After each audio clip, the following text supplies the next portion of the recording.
Did the RAF bomb itself, or did something more sensitive happen at Boscombe Down? Eyewitnesses recall a runway shutdown, an air vehicle under tarps, and a U.S. Air Force C-5 that allegedly flew out with a partially disassembled payload. Official files don't fill the gaps. They widen them. We'll contrast that silence with World War II's open lessons, daylight raids, navigation aids like oboe and H2S, and how secrecy shielded capability. By this point, the question isn't if something sensitive occurred. It's how a proven pattern of deniability explains why the most credible evidence lives at the edges. Before we move on, please take a moment to subscribe to the channel and like the video. If wartime air forces learned to hide what mattered, then silence around Boscombe Down looks less like an anomaly and more like a habit. The lesson came from 1943, when the cost of showing your hand in daylight was counted in crews and airframes, and when revealing a method gave the defender a week to adapt and a month to exploit. The operational problem was simple to state and hard to solve. Unescorted daylight bombing put big, slow formations inside a layered German defense that mixed early warning, ground control, and concentrated fighters.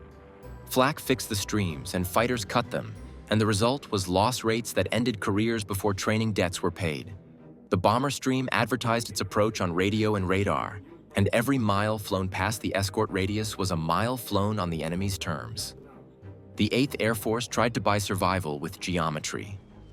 The defensive box promised mutual support, interlocking arcs of fire and the psychology of mass. But the data in Black Week dismantled the belief. Crews launched, flew deep, and too many aircraft failed to return. That collision between doctrine and outcomes forced the first large adjustment. Either extend fighter cover or concede that deep strikes were a resource drain that the campaign could not afford. So the counter-moves arrived with minimal noise. Drop tanks, once an afterthought, became decisive hardware. Fuel planning, previously a performance brag, became an operational secret. The P-51's range with external tanks allowed escorts to ride shotgun to the target and back.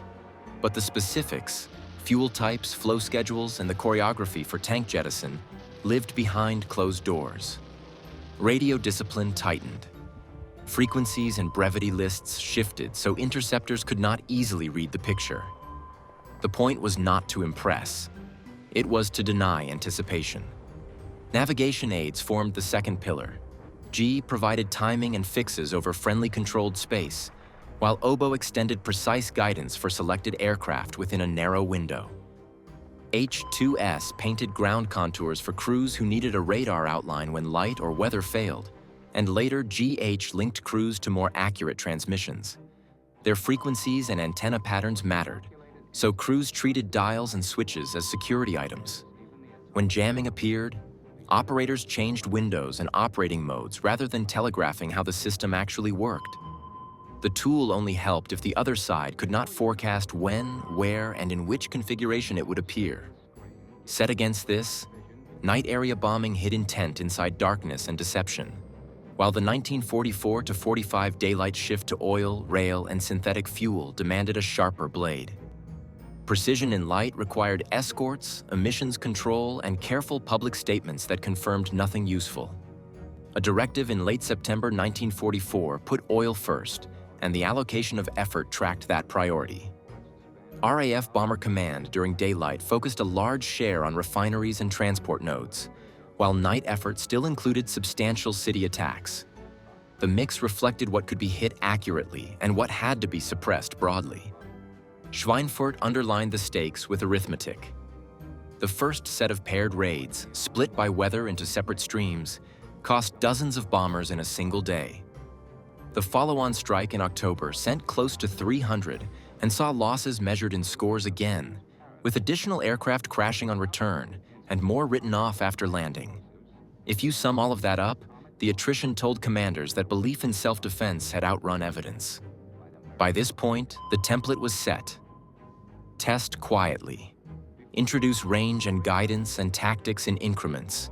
Reveal only when the survivable advantage exists, then deny specifics while the other side chases ghosts.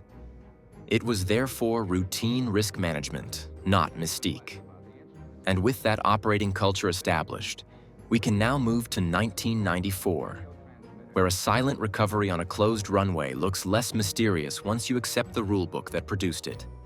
If something routine happened that night, the response did not behave like routine. It tracked the profile of a high-sensitivity recovery: fast control of the site, controlled sight lines, and outbound heavy airlift with cargo concealed. That mismatch is the curiosity gap, and it sets the terms for what follows. As it happened, reports placed the problem on runway 23 with an aborted takeoff and a closure notice pushed out by LATCC. Witnesses describe a framed cover constructed around the immobilized air vehicle, tarps secured, and a tow behind a hangar where it could be worked away from public vantage points. The sequence continues with claims that a U.S. Air Force C-5 arrived, took on a partially disassembled load under wraps, and departed. The through line is tempo. Contain first, conceal quickly, then move before the morning made angles and optics easier. Official answers do not fill gaps. They route questions elsewhere. The CIA pointed requests to the Air Force. The Air Force produced little in the way of records responsive to the specifics. The UK Ministry of Defence issued narrow statements that, while correct on their own terms, did not engage the core observations. That pattern does not erase the observations. It hardens them by contrast. On a test range, the procedure for a sensitive airframe is not improvised. You cordon the wreck or disabled asset. You obscure the planform with a frame so the tarps hold shape and prevent sag lines that reveal geometry.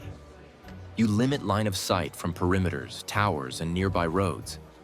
You move the asset under cover before daylight gives a long lens the chance to collect detail. And you keep the number of people and radios to the minimum required for safety and movement. A C-5 Galaxy fits that plan because of what its structure permits. The main deck accepts high-point loads and odd footprints without overstressing the floor. The internal height allows tall fins, masts, or frames to ride upright. The visor nose and kneeling gear let teams roll on items that would be impossible to lift safely into a narrower cargo hold. If the destination listed as KPMD aligns with Plant 42, that points to facilities where teardown, non-destructive inspection, and contractor custody are normal, and where compartmented crews can work without activating a base-wide rumor mill. Traffic around such recoveries tends to cluster.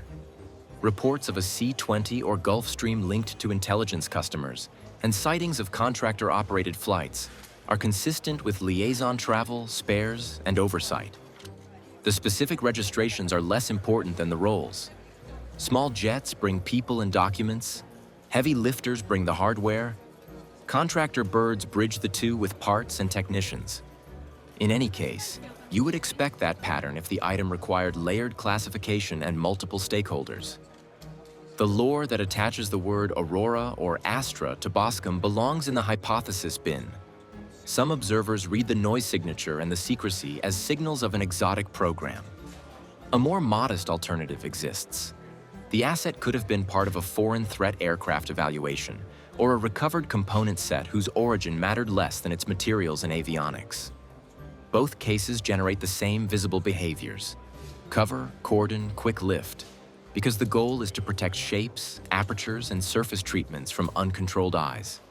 By this point, the strongest signals come from alignment on procedure. Witnesses agree on the frame, the tarps, the tow, the lift, and the disinterest in publicity. That is how black programs are managed in the open. They leave behind logistics, not silhouettes. You can read the residue and infer that the item was handled under established protocols for sensitive test assets. The air vehicle's identity stays off stage, which is the point. So, with that anti-climax, the silence looks less like evasion and more like doctrine applied.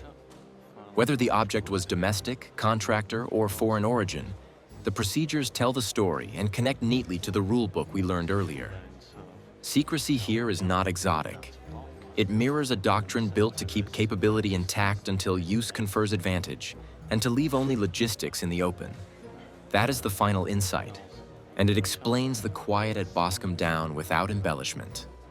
We can now move on to what you can test. Weigh procedures over rumors. Track flight movements, cargo logic, and range protocols Then cross-check them with what witnesses said and what archives actually hold. Post one verifiable item you think is strongest. One way or another, the RAF did not bomb itself. It managed a risk under the same rulebook first proven in 1943.